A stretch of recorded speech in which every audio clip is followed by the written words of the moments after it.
సభకు రారా, చర్చికి రా అంటే ఎవడు చెప్పాడు? పెద్ద ప్రెసిడెంట్ లా చెప్తాడు, ఖాళీ లేదు రేపు వస్తాను అని. దేవుడు చెప్తున్నాను, దేవుడు చాలా మందికి ఇవ్వాలనుకుంటాడండి. దేవుడు ఎన్నో విషయాలు మనుషులకు అనుగ్రహించాలనుకుంటాడు. కానీ ఎందుకు ఇవ్వడు చెప్పనా? ఇలాంటి సోదు కబుర్లు, సన్నాసి మాటలు చెబుతారని దేవుడు ఎక్కడేసిన గొంగలు అక్కడే ఉంచేస్తాడు. నువ్వు ఖాళీగా ఉండే దేవుని దగ్గర రావట్లేదు అంటే నీకు ఏదన్నా ఇస్తే అసలు కనబడతావు దేవుడి సన్నిధిలో?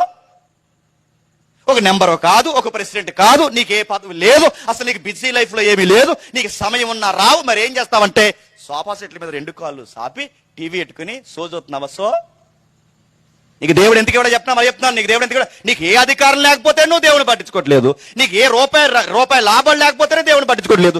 నీ భార్య, నువ్వు, నీ పిల్లలు అసలు దేవుడికి బాగా ఉన్నాడు. దేవుడికి నువ్వు అసలు ఇచ్చే సమయం ఏదన్నా ఏమీ లేదు. ఎంత ఖాళీగా నువ్వు దేవుడి దగ్గర రాలేకపోతున్నావంటే వారం అంతా కష్టపడు. సోమవారం పోయే పనికి, మంగళవారం పోయే పనికి, శనివారం వరకు పనికి పో. 1 గంట దేవుని దగ్గర రాలేకపోతున్నావంటే నిన్నేమనాలి?